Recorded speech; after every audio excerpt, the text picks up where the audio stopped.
It's obviously been hectic, but also it's been enjoyable.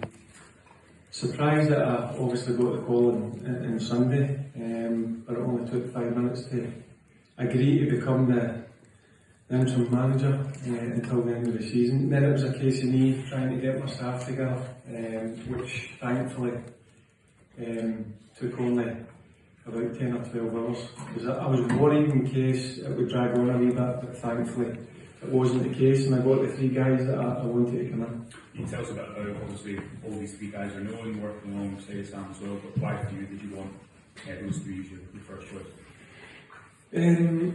There was a number of reasons, if I'm being honest with you. Both Neil and Billy have obviously got experience as the managers at a good level.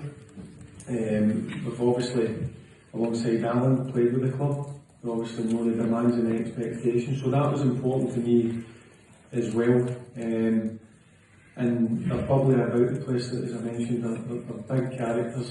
They like to get in amongst the boys, and I think that's important because obviously the last couple of weeks has been difficult for this group of players, so it was important that I get the right people in who get in about them. And also myself, it's important that the players feel comfortable around good people, but also good coaches. I know you spoke a little bit on Rangers TV about what style you want to play, what type of Rangers team you want to see. You've not got long in the training pitch, but expand a little bit on that for us. Well, I've not got long because I only had 1 training session, but listen, I'm not going to use that as an excuse in terms of the game tomorrow night against Kilmarnock. We came in last night, I'll be brutally honest, we came in about 4:30. Me and the coaching staff, we sat down for about 4 or 5 hours. We had to go through a lot of things, so we were ready and prepared for the boys coming in this morning. I've not filled them with too much information because I think it's too short notice, but they totally understand what way we're going to go against a very good Kilmarnock team and against a very good experienced manager. I expect them to give me everything they've got, because that's one thing I'll give them and my coaching staff will as well. So I had a brief meeting with them for 5 or 10 minutes today, and I got it across, and they fully understand my expectations of them. What do you think are going to be your biggest challenges over the next few months? There's going to be a number of challenges, but what I've been brought in to do is start winning games of football as quickly as possible, and that needs to start tomorrow night at Rugby Park. Is James going to remain the skipper? Yeah. What was your thinking behind that? I don't think there was any need to change. I actually had a good chat with James last night, and he came in while we were in, obviously getting to know some of the staff and getting to know the surroundings as well. I know I've been here plenty of times, but there's been a few changes, so it was good to get a good sit down with him, spoke to him, and I looked him in the eyes, and I have no doubt that he will give me 100% to lead this club until the end of the season. Barry, you know the expectations of the fans more than most. Yeah.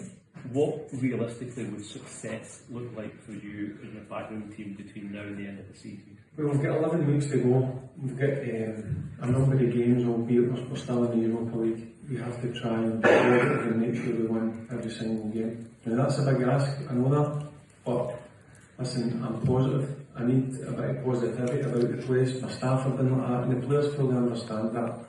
I spoke to them today. They know the demands that I've put on them, and that needs to start tomorrow night against Kilmarnock, because I said it's going to be difficult. You know, the last time we went down to Kilmarnock, you know what happened there. So this needs to be a different Rangers team that turns up tomorrow night. Response to that? Judge me at the end of the 3 months. I have no issue with that. Everybody's entitled to their opinion. One thing they will get from me as my staff when coming in here, and this is I'm not taking this lightly, I'm taking it seriously. And that will start tomorrow night, so I would rather be judged come the end of the season, but also know I'm going to be judged game by game. This is just the nature of the beast when you're at Glasgow Rangers. You mentioned style. What will be different immediately? What would fans see different from a Barry Ferguson Rangers than they've seen before previously? You'll see that tomorrow night. That will be kept privately. The players fully understand that we're going to approach the game. So can ask me that when we come here on Friday. Have you had the chance to really kind of soak in just everything that's happened over the last No, day or so? I've not had much sleep, should I say, as you can probably see with my eyes. But listen, I'm not complaining about it. It was a bit of a really long couple of days. Hardly any sleep, as I mentioned earlier. Trying to get my coaching staff together, getting in, obviously getting told that I had to take the game for Wednesday, and then getting to meet the players. One training session, so there's been a lot of things going on. I'm sure in the coming days it'll start to hit a wee bit, but listen, I'm excited, and listen, I'm proud to be asked to become the Rangers manager until the end of the season. So as I said, I'm going to give it my all, and so is my staff, and so is this group of players.